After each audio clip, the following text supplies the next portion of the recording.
Hello students, welcome to बिग्स institute. आज के इस वीडियो में हम इंग्लिश में टेंसेस की स्टडी करेंगे। Tenses for competitive exams, specially for SSC, bank and police exam, right.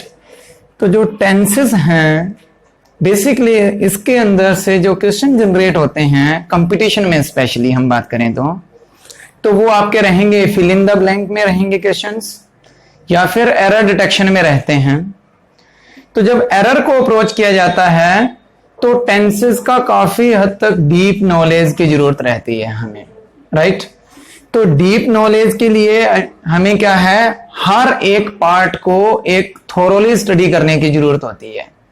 Thoroughly study करने के बाद यही टेंसेस आगे यूज करेंगे हम एक्टिव एंड पैसिव वॉइस में, जो इवन एसएससी वगैरह के लिए या जितने भी कॉम्पिटिटिव एग्जाम्स हैं उसमें काफी इंपॉर्टेंट है। डायरेक्ट इनडायरेक्ट स्पीच, आप जिनको जनरली नरेशन भी बोल देते हो, उसके लिए भी काफी इंपॉर्टेंट टॉपिक रहता है।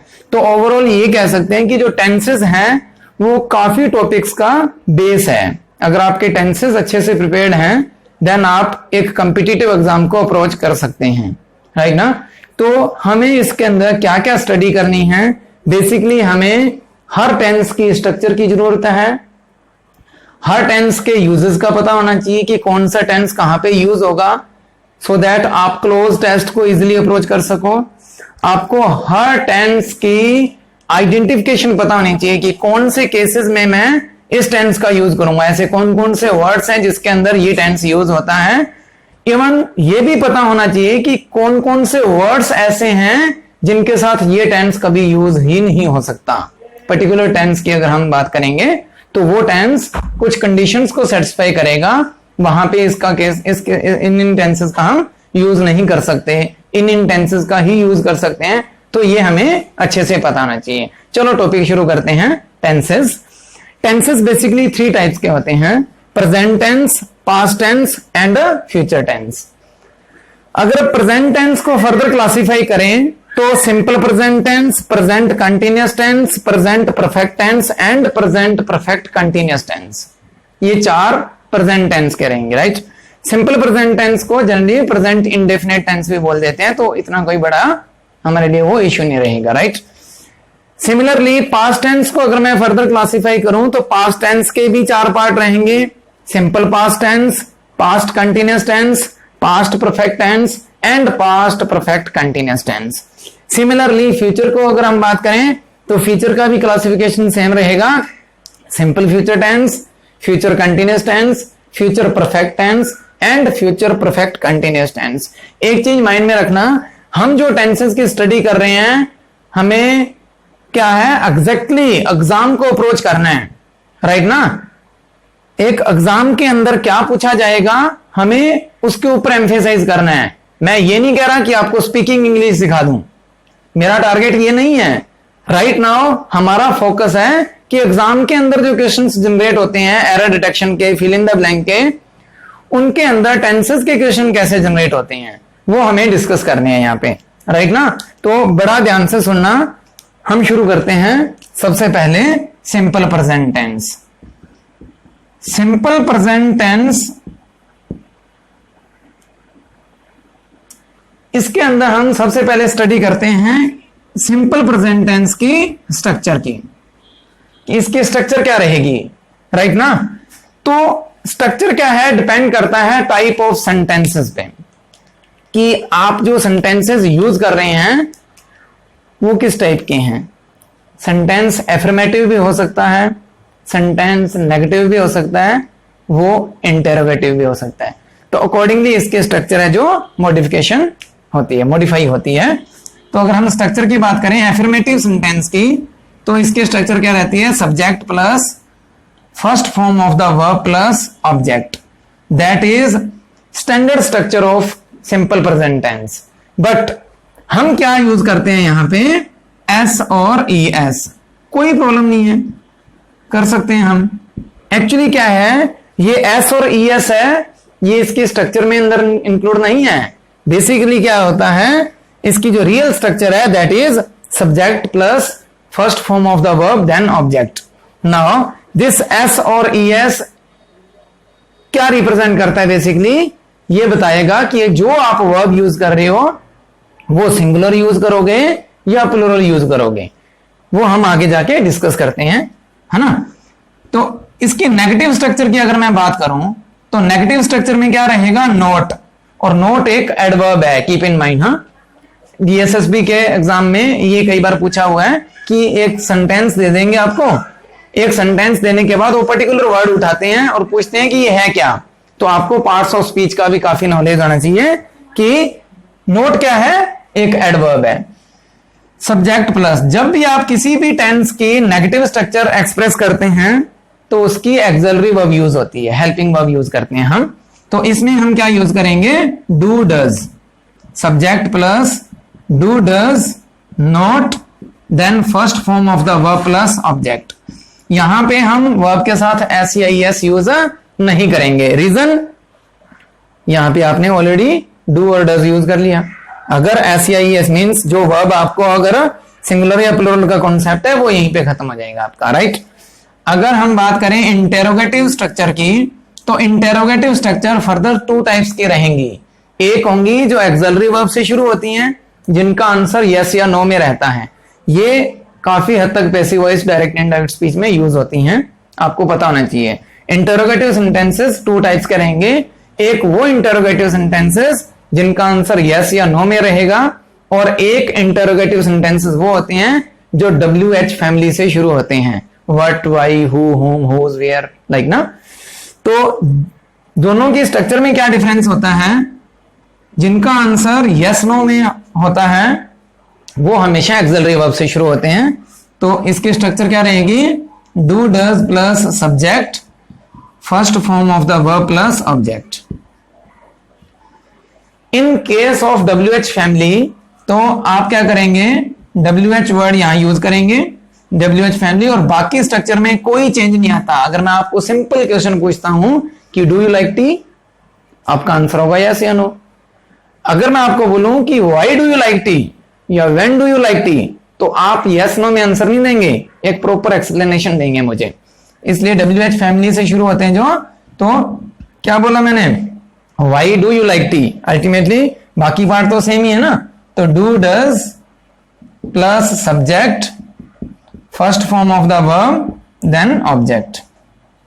तो ये क्या है? Basic structure of simple present tense है, subject plus first form of the verb. और किसी भी टेंस में इस टाइप की स्ट्रक्चर नहीं रहेगी, आपको पता होना चाहिए। Direct first form of the verb सिर्फ और सिर्फ सिंपल प्रेजेंट टेंस में यूज होती है, राइट। नाउ इस एस और ES का क्या कॉन्सेप्ट है? ये जो आप बात कर रहे थे एस और ES, इसका क्या कॉन्सेप्ट है? ये एक्चुअली काफी हद तक रिफ्लेक्ट करेगा, एक टॉपिक है सब्जेक्ट वर्ब एग्रीमेंट, उसके अंदर। तो क्या कॉन्सेप्ट है इसका? हम एक नोट लिखते हैं यहां पे, that is most important note for you. So first point of this note is, याद रखना, सी वर्ब के साथ आप एस या ES यूज कर रहे हैं, इसका मतलब क्या है? हर वर्ब अपने आप में प्लूरल होती है, ये आपको माइंड में रखना है। क्या? हर वर्ब अपने आप में प्लूरल होती है, उसको सिंगुलर बनाने के लिए हम एस या ES यूज करते हैं। Just reciprocal of noun. Noun के अंदर रिवर्स केस होता है, नाउन अपने आप में सिंगुलर होती है, उसको प्लूरल बनाने के लिए उसके अंदर एस या ES यूज करते हैं। बट वर्ब का केस अलग है, हर वर्ब अपने आप में प्लूरल होती है, उसको सिंगुलर बनाने के लिए हम एस या ES यूज करते हैं। तो इस लाइन को मैं यहां पे लिखता हूं, each verb is plural in itself. अगर मैं डायरेक्ट यूज करूंगा ना, गो, कम, ईट, राइट, तो ये क्या है? सारे के सारे प्लूरल है अपने आप में। टू मेक इट सिंगुलर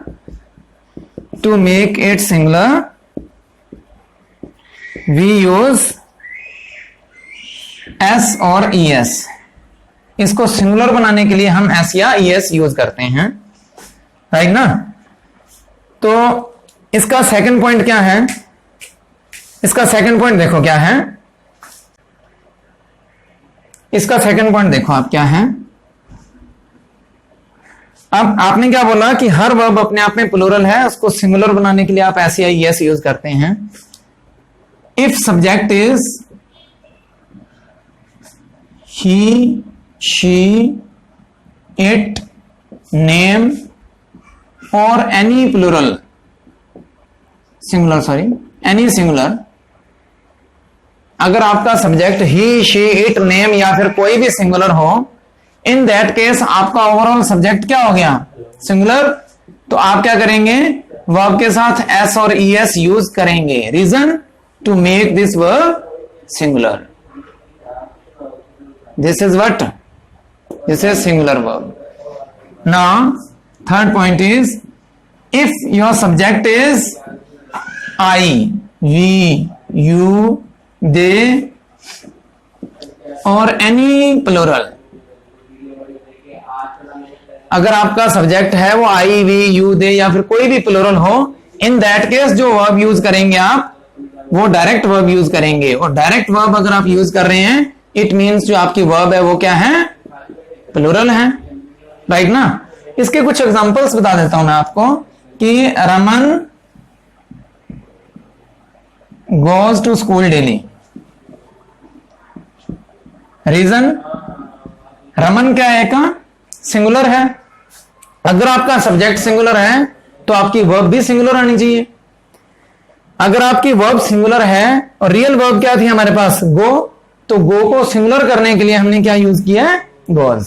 अगर आपकी वर्ब सिंगुलर है तो उसको उसके साथ ईएस यूज करना जरूरी है, अगर आपको सिंगुलर वर्ब यूज करनी है तो, राइट ना। वी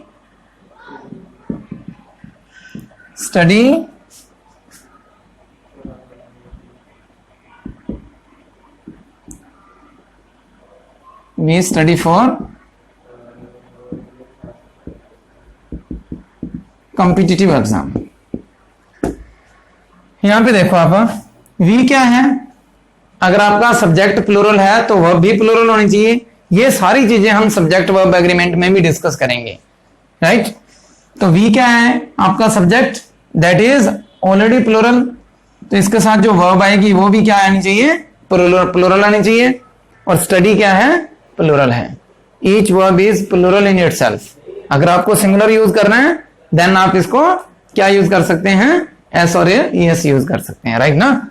तो ये आपके 3 पॉइंट्स थे नोट के जो आपको पता होने चाहिए। फर्दर हम डिस्कस करते हैं यूजेस क्या है इस टेंस के। मींस जो आपका सिंपल प्रेजेंट टेंस है उसके बेसिकली यूजेस क्या हैं। तो सिंपल प्रेजेंट टेंस के यूजेस क्या हैं? फर्स्ट यूज है इसका हैबिचुअल एक्टिविटी। हैबिचुअल एक्टिविटी और डेली रूटीन। अगर किसी भी सेंटेंस में आप हैबिचुअल एक्टिविटी या डेली रूटीन को एक्सप्रेस करते हैं देन आप definitely simple present tense use करेंगे। सेकंड क्या है? यूनिवर्सल और we can say general truth. अगर आपको यूनिवर्सल या जनरल ट्रुथ को एक्सप्रेस करना है इन दैट केस आप क्या यूज करेंगे? सिंपल प्रेजेंट टेंस यूज करेंगे, राइट ना। कैसे? इसके एग्जांपल्स मैं आपको बताता हूं। मैं आपको बोलूं कि I go for a walk daily, तो ये क्या है? मेरे एक डेली रूटीन को रिप्रेजेंट कर रहा है या यू कैन से एक हैबिट को रिप्रेजेंट कर रहा है। तो हैबिचुअल एक्टिविटी है जो उसको रिप्रेजेंट करते हैं। जनरली क्या होता है इस टाइप के सेंटेंसेस में? डेली, ऑलवेज, यूजुअली, जनरली ये वर्ड आप यूज करते हैं। तो वहां से आपको पता चलेगा कि ये एक रूटीन एक्टिविटी को रिप्रेजेंट कर रहा है, ठीक है ना। तो I go for a walk daily, ठीक है ना। तो यहां पे क्या है? आपने कौन सा टेंस यूज किया है? सिंपल प्रेजेंट टेंस यूज किया है, राइट ना। सेकंड सेंटेंस है फॉर्चून फेवर द ब्रेव। ये क्या है? एक फॉर्चून फेवर द ब्रेक, ये क्या है? एक जनरल ट्रूथ है कि जो फॉर्चून है वो ब्रेव लोगों का ही साथ देता है, राइट ना। जो तो फॉर्चून क्या है? एक अनकाउंटेबल नाउन है, भाग्य। फॉर्चून एक अनकाउंटेबल नाउन है, अनकाउंटेबल नाउन हमेशा सिंगुलर की तरह ट्रीट किया जाता है और होता ही सिंगुलर है वो, राइट ना। तो यहां पे क्या आएगा, अगर आपका सब्जेक्ट सिंगुलर है तो आपको वर्ब भी सिंगुलर यूज करनी है, तो यहां पे क्या यूज करूंगा मैं, favours, fortune favours the brave, agree or not. ये आपके 2 यूजेस हैं इसके सिंपल प्रेजेंट टेंस के। Now come to third use. Third use क्या है इसका, सिंपल प्रेजेंट टेंस में थर्ड यूज क्या है वो देखो आप, in conditional sentences, that is most important part, in conditional sentences with the simple future tense, conditional sentence में इसको यूज करते हैं। और कंडीशनल सेंटेंस जनरली क्या है, इफ से शुरू होता है। तो मैं इसका एग्जांपल देता हूं, if it rain dash rain, ये आया हुआ क्वेश्चन एसएससी का है, if it rain dash I will be in trouble. Option मैं आपको दूं, इफ इट रेन्स,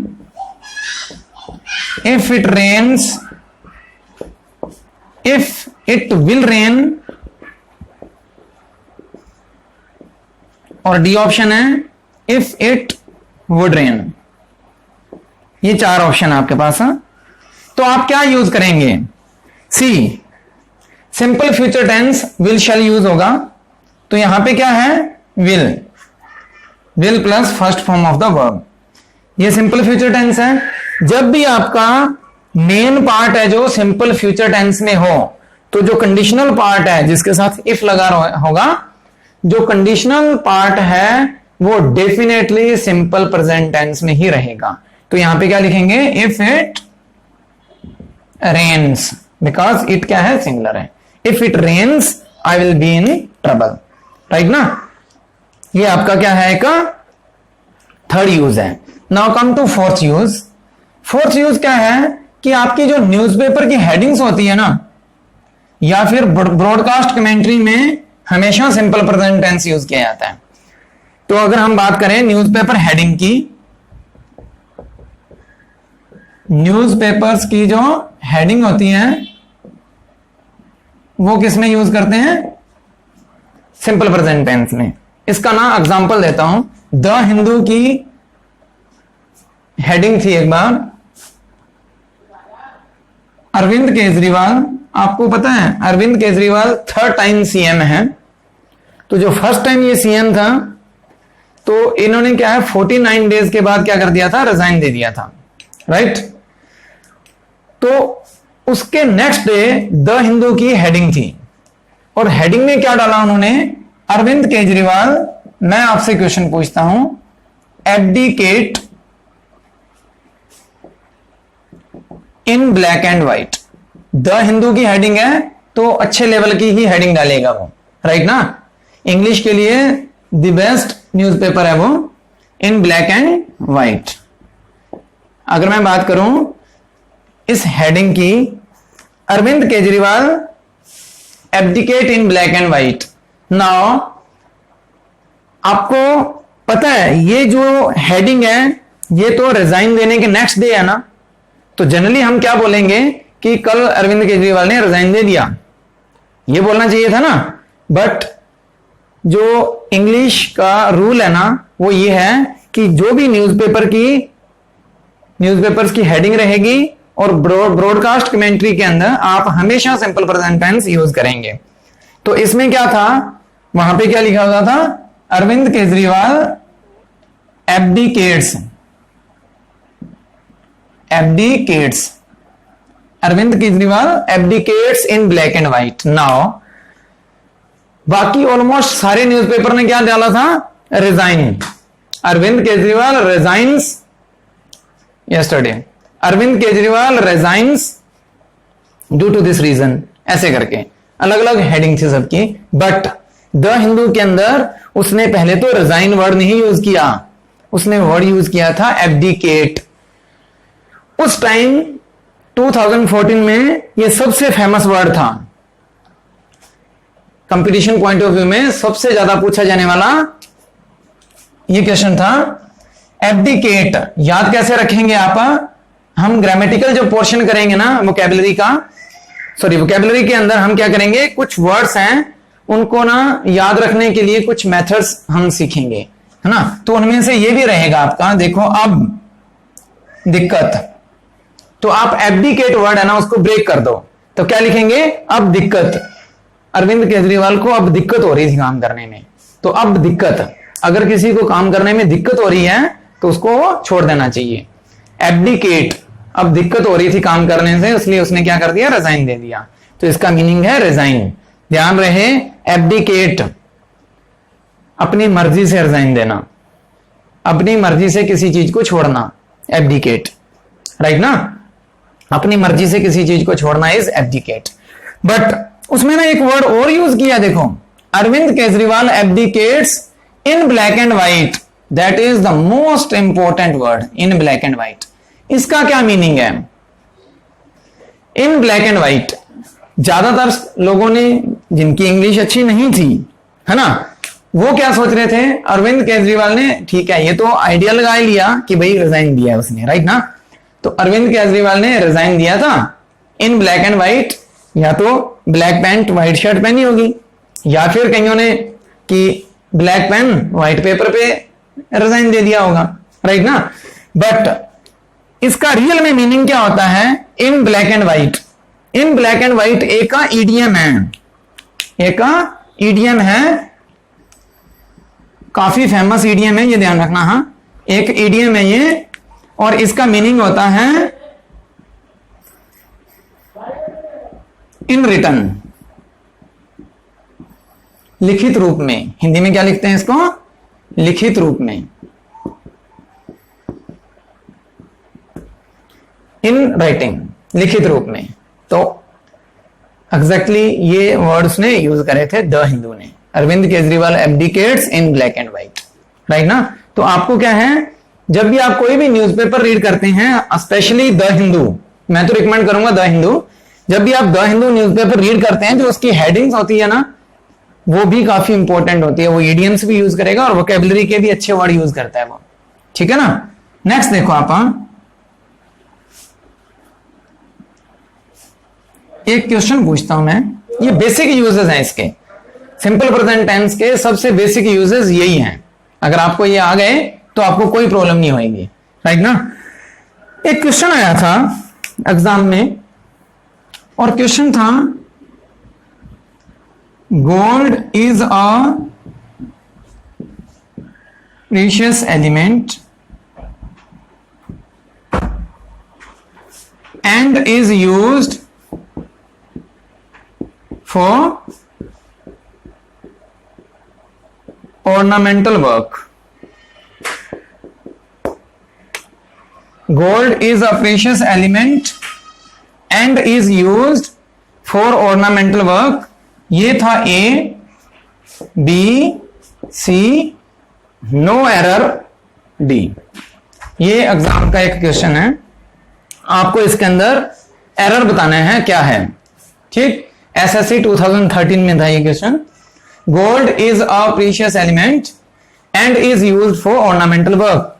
नाउ मुझे इसके अंदर एरर डिटेक्ट करना है। नाउ लिसन, आपको पता है एरर डिटेक्ट करना इंग्लिश का सबसे टफेस्ट पोर्शन, ग्रामर का सबसे टफेस्ट पोर्शन कंसीडर किया जाता है। रीजन, आपकी ग्रामर अच्छी नहीं होती, राइट ना।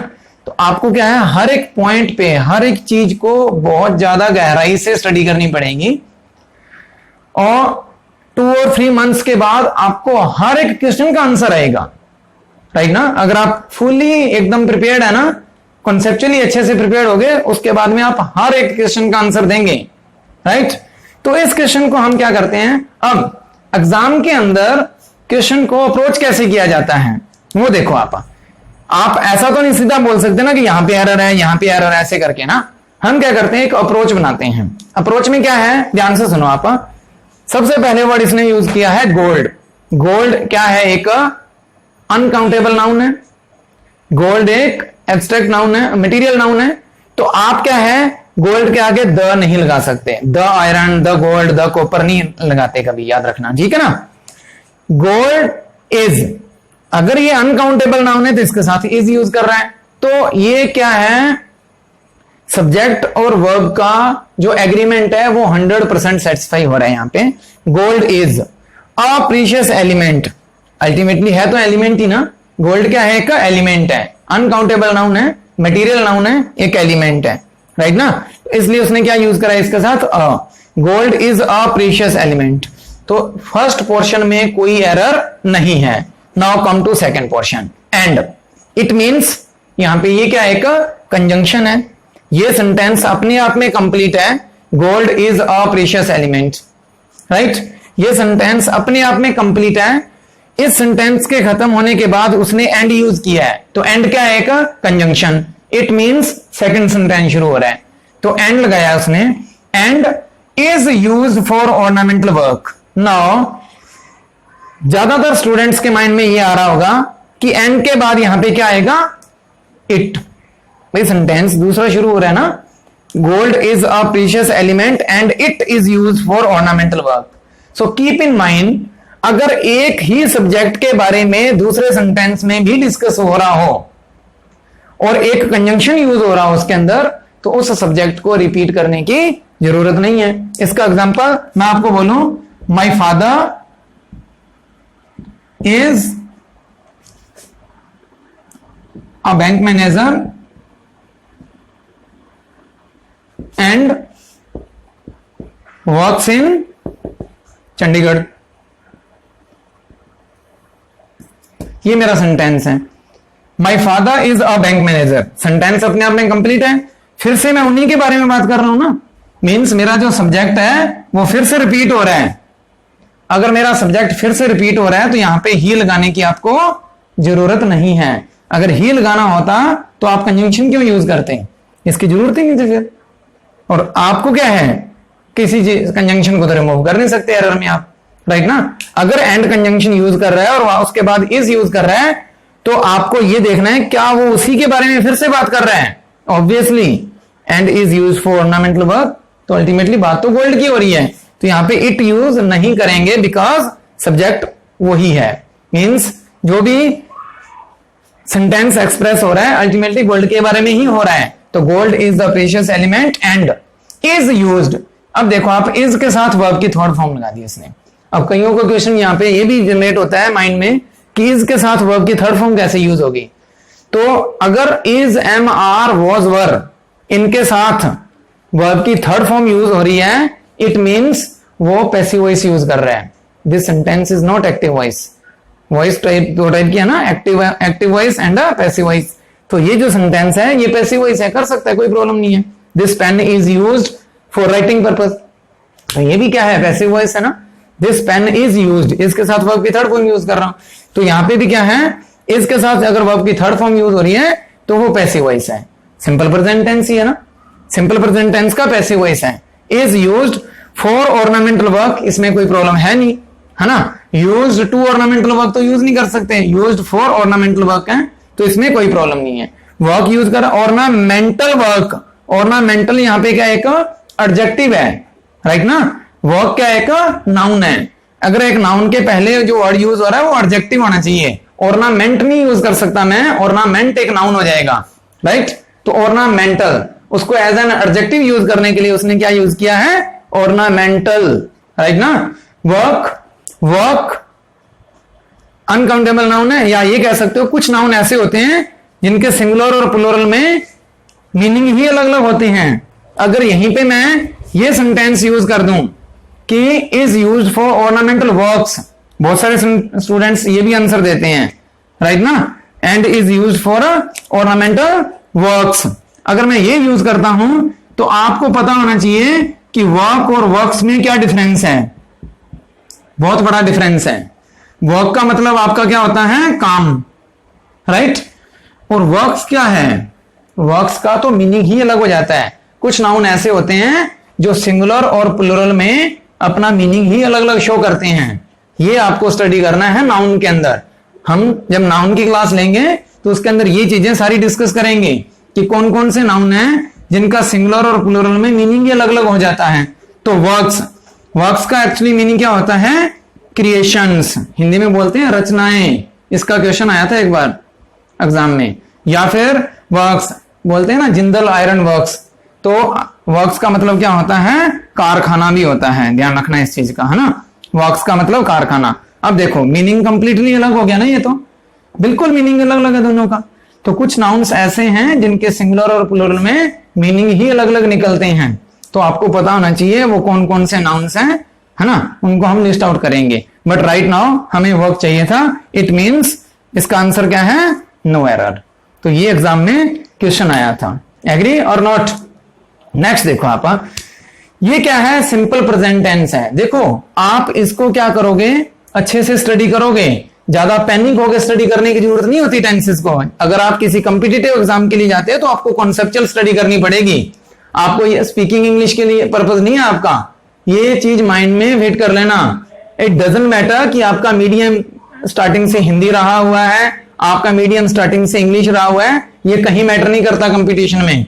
अगर आप कॉन्सेप्चुअली स्टडी कर रहे हो तो आपको कोई भी प्रॉब्लम नहीं आएगी, राइट ना। हम बात करते हैं प्रेजेंट कंटिन्यूअस टेंस की। नेक्स्ट देखो आप, अगर हम प्रेजेंट कंटिन्यूअस टेंस की स्टडी करते हैं तो उसमें क्या रहेगा वो देखो आप, राइट।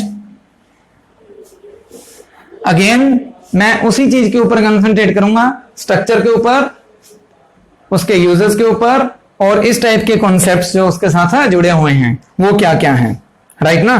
तो वो देखो आप, सेकंड टेंस है हमारा present continuous tense.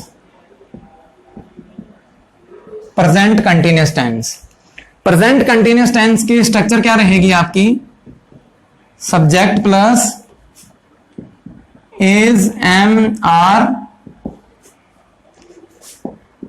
Continuous tense है, इसका मतलब वर्ब के साथ आईएनजी भी यूज होगा, तो वर्ब की फर्स्ट फॉर्म के साथ आईएनजी यूज होगा, ठीक है ना, कंटिन्यूटी को शो करने के लिए। Subject plus is am are, V1 ING then object.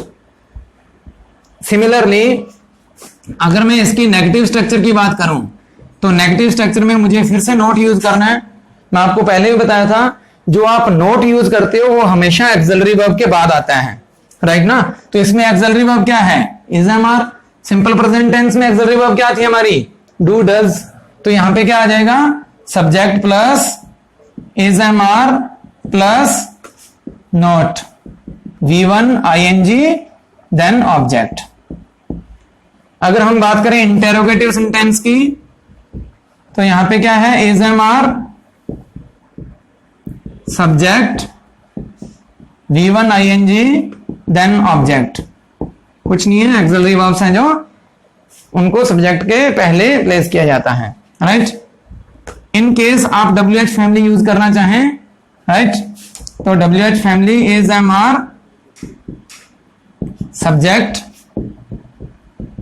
V1 ING plus object. इसका एग्जाम्पल मैं आपको बोलूं, we are studying English today, right now we are studying English, right ना। तो सब्जेक्ट क्या है हमारा, वी के साथ क्या यूज होगा, आर। इज है जो सिंगुलर है, आर प्लूरल है, और एम का कॉन्सेप्ट तो सिर्फ आई के साथ ही फॉलो होता है। V1 ING then object, right ना। और टुडे क्या है यहाँ पे, एडवर्ब ऑफ टाइम, इसको भी बाद में डिस्कस करेंगे जब जरूरत आएगा ना टॉपिक एडवर्ब, तो उसमें इसको भी डिस्कस करेंगे। हाँ, हर एक जो वर्ड यूज हो रहा है ना सेंटेंस के अंदर, वही आपके लिए इंपॉर्टेंट है। आप किसी भी वर्ड को छोड़ नहीं सकते, राइट ना। अगर आप नॉर्मली कोई भी एग्जाम देने चले जाओ ना, अगर 50 मार्क्स का एग्जाम आता है इंग्लिश का, तो उसमें आप 25 प्लस स्कोर कर दोगे। बट प्रॉब्लम इज 45 कैसे करेंगे, रिक्वायरमेंट किसकी है, 45 की। सब बच्चों की एबिलिटी कितनी है, 25। तो एक्चुअली 25 to 45 का जो सफर है, that is little bit paining, ठीक है ना। तो इसको हम स्टडी करते हैं ना। नेक्स्ट देखो आप, अब एक्चुअली क्या होता है, इस टेंस का बेसिकली यूज कब करते हैं, इसका ना यूज क्या है, ये टेंस तब यूज किया जाता है जब कोई काम हो रहा हो, ठीक है ना, at the time of speaking कोई काम हैपन हो रहा हो, राइट ना। This tense is used when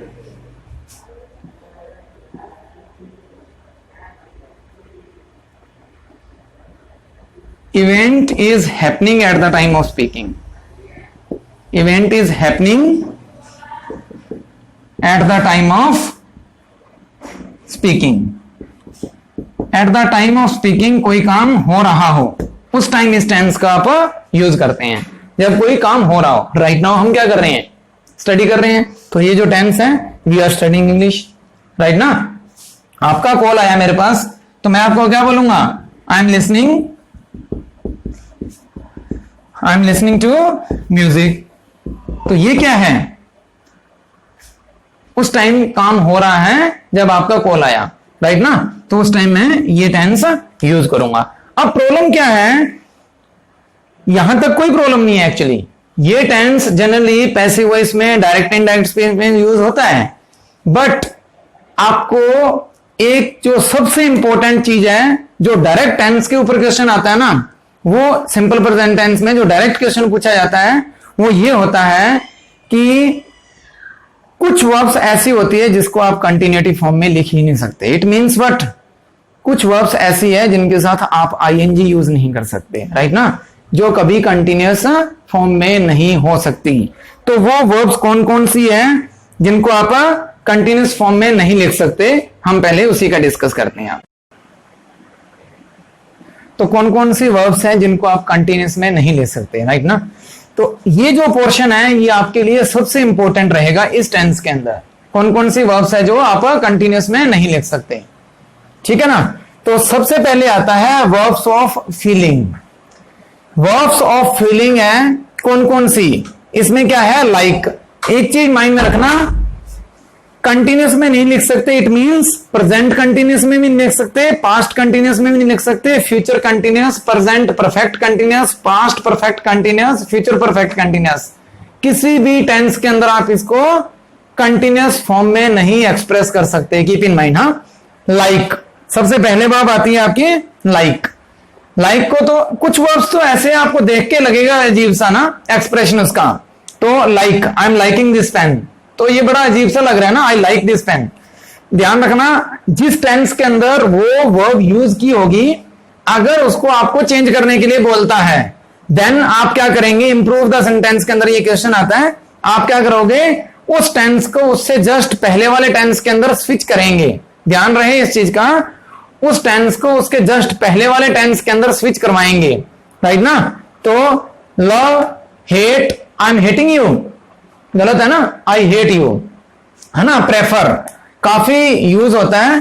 prefer, अगर मैं आपको बोलूं कि I am preferring Hindi medium, I am preferring English medium, है ना. आप किसी में कभी क्लास लेने जाते हैं, मेरे से बात करते हैं, तो आप मुझे क्या बोलेंगे, sir I prefer Hindi medium या I prefer English medium, not I am preferring Hindi medium. या फिर मैं आपको बोलूं I am preferring R S. Agrawal, तो I am preferring R S. Agrawal, तो ये बिल्कुल आपका एब्सोल्युटली रॉन्ग हो जाएगा. ध्यान रखना, I prefer R S. Agarwal. Right ना. सिमिलरली वांट को साथ तो आईएनजी वैसे भी बड़ा अजीब सा लगता है. Wish, I am wishing you happy new year, हम जनरली एक्सप्रेस कर देते हैं, पता है, I am wishing you happy new year, जो क्या है एब्सोल्युटली रॉन्ग है. नेक्स्ट क्या है, वर्ब्स ऑफ सेंसेस. इसमें क्या रहता है, सबसे पहली वर्ब है जो वही काफी इंपॉर्टेंट है, अपीयर. मैं आपको बोलूं कि मुझे ऐसा लग रहा है कि आप घर पे स्टडी नहीं कर रहे. It is appearing to me that you are not studying at your home. अगर मैं ऐसे बोलता हूं कि it is appearing to me that you are not studying at your home, तो ये क्या है, एब्सोल्युटली रॉन्ग हो जाएगा. It appears to me, not appearing to me. मुझे प्रतीत होता है, ना कि प्रतीत हो रहा है. कंटिन्यूअस कैसे हो सकता है ना. इन वर्ब्स का क्या है, जो इफेक्ट है वो ऑटोमेटिकली कंटिन्यूअस होता है, बट वर्ब्स कभी कंटिन्यू नहीं हो सकती है. राइट ना. फील सबसे ज्यादा यूज करते हैं आप, है ना, कि आई एम फीलिंग अलोन, मुझे अकेलापन सा महसूस हो रहा है, बोलते हैं ना, I am feeling alone. That is absolutely wrong. अगर आप मुझे बोलते हो आई एम फीलिंग अलोन, इसका मतलब क्या है, क्या जब आप मेरे से बात कर रहे थे आपने उसी टाइम फील किया अकेलापन? नहीं, दैट इज नॉट पॉसिबल. ये क्या है, इसका जो इफेक्ट है लॉन्ग इफेक्ट रहेगा, इसलिए इसको कंटिन्यूअस में नहीं लिख सकते. हियर। मैं आपको बोलूं कि आर यू हियरिंग मी, अगर मेरे से फोन पे बात करते हैं और बीच में आवाज जो वॉइस है वो क्रैक होती है, देन मैं क्या बोलूंगा आपको क्या बोलूंगा, are you hearing me? That is wrong. क्या बोलूंगा, do you hear me? Pink movie के अंदर ये वर्ड यूज किया है अमिताभ बच्चन ने, कोर्ट के अंदर जाके उसको यही पूछता है वो कि डू यू हियर मी, बड़ा स्लोली बोलता है वो, do you hear me, are you hearing me नहीं यूज करते, ध्यान रखना इस चीज का, ठीक है ना। ये काफी इंपॉर्टेंट है, सी के साथ आईएनजी जनरली यूज नहीं करते हैं। स्मेल, मैं आपको बोलूं this ink is smelling bad, this ink is smelling bad, तो ये क्या है, ये रॉन्ग है। दिस इंक स्मेल्स बैड, ऐसा तो नहीं है ना कि जैसे मैं इसको उठाई तो ये 5 मिनट के लिए या 5 मिनट्स के लिए ही ये बैड स्मेल देगी, ऐसा तो पॉसिबल नहीं है ना, है ना। साउंड, इट साउंड्स गुड, ये तो जनरली यूज करते हैं। टेस्ट, मैं आपको बोलूं कि this vegetable is tasting delicious, सही है, गलत है ना, टेस्ट आएगा, not tasting. Similarly verbs of communication, सबसे पहले क्या है, agree, are you agree, right ना, तो एग्रीइंग नहीं कभी यूज करते। खैर, डिनाई, आपके फ्रेंड ने आपसे कुछ मनी ली बट वो अभी रिटर्न के लिए आपको मना कर रहा है, राइट ना, तो आप मुझे आके क्या बोलेंगे, sir my friend is denying to return my money, है ना। डिनाई का मतलब होता है मना करना, राइट ना, कि सर मेरा फ्रेंड मेरे को वापस मनी रिटर्न करने के लिए मना कर रहा है, sir my friend is denying to return my money, सही है, that is wrong. Sir my friend denies to return my money, ऐसा लगेगा बिकॉज माय फ्रेंड एक सिंगुलर है। प्रोमिस, आईएनजी नहीं कभी लगाते हैं। सेटिस्फाई, है ना, अगर मैं आपको बोलूं कि I am satisfying all the students, क्या ये सही है, गलत है, I satisfy all the students, simple present tense में आएगा। Surprise, your result is surprising me, generally use कर देते हैं ना हम, your result is surprising me, गलत है ये, your result surprises me, right. Similarly verbs of thinking, तो वर्ब्स ऑफ थिंकिंग है, उसमें सबसे पहले आया थिंक। अब आपके माइंड में आ रहा होगा कि फील के साथ आईएनजी नहीं यूज कर सकते, बट यहां पे क्यों यूज कर रहा हूं फिर मैं, फील के साथ आईएनजी नहीं यूज कर सकते, यहां पे लिखा हुआ है। थिंक के साथ आईएनजी नहीं यूज कर सकते, बट यहां क्यों लिखा है मैंने, तो ध्यान रहे जब एज ए वर्ब यूज होगी उस टाइम उसके साथ उसको आप कंटिन्यूटी में नहीं लिख सकते, बट यहां पे क्या है, ये जो फीलिंग थिंकिंग ये वर्ड है ना, ये एज अ जिरन यूज हो रहे हैं। जब हम नाउन करेंगे तो उस टाइम हम एक डिस्कस करेंगे टॉपिक जिरन, तो उसमें क्या होता है, एक वर्ब के साथ आईएनजी यूज होता है, बट वो वर्ब या तो एडजेक्टिव की तरह यूज हो रही होती है या नाउन की तरह यूज हो रही होती है, राइट ना। तो है ना कि आपकी थिंकिंग अच्छी नहीं है, अगर कोई आपसे बोलता है कि आपकी थिंकिंग अच्छी नहीं है, तो थिंकिंग वहां पे एज ए नाउन यूज हो रहा है, तो आप उस टाइम यूज कर सकते हो, बट एज ए वर्ब जब यूज करेंगे तब नहीं यूज कर सकते आप इसका थिंक। मैं आपको बोलूं कि आई वॉज, आपका मेरे पास कॉल आया और मैं आपको क्या बोल दिया, I was thinking about you, I was thinking about you and you called me, कि मैं तुम्हारे बारे में सोच रहा था और तुमने कॉल कर लिया।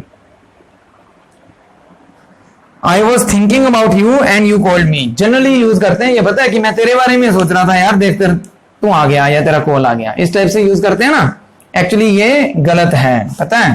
तो रियल में इसका एक्सप्रेशन क्या होगा, इससे जस्ट प्रीवियस टेंस में जाएगा, that is I thought, because ये क्या है, पास्ट कंटिन्यूअस टेंस है, आगे जाके स्टडी करेंगे। तो यहाँ पे क्या आएगा, सिंपल पास्ट टेंस के लिए थॉट यूज करना पड़ेगा मुझे, I thought about you and you called me. तो थिंक के साथ कभी आईएनजी यूज नहीं होगा, बिलीव के साथ नहीं होगा, नो के साथ नहीं होगा, ये भी काफी हद तक एग्जाम में यूज करता है, पता है।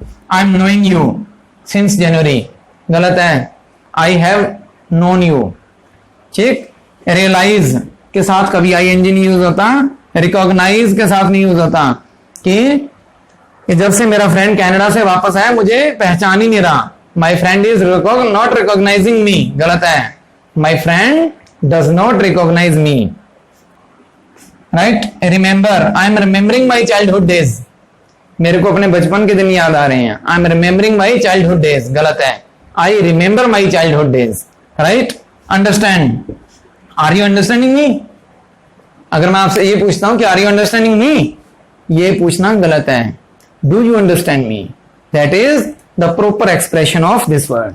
ठीक है, तो ये जो वर्ब्स हैं इनको आप कंटिन्यूस टेंस में यूज नहीं कर सकते, और इनको आप ध्यान से देखो क्या लिखा हुआ है इसके अंदर और इनको लर्न कर लो आप, बिकॉज आपको मोस्ट ऑफ द एग्जाम्स में ये यूजफुल होगी। नेक्स्ट वीडियो हमारी रहेगी प्रेजेंट परफेक्ट टेंस की, present perfect continuous, remaining tenses की। आप सारी की सारी वीडियोस एक बार गो थ्रू करना, आपको डेफिनेटली टेंसेस बहुत स्ट्रांग हो जाएंगे आपके।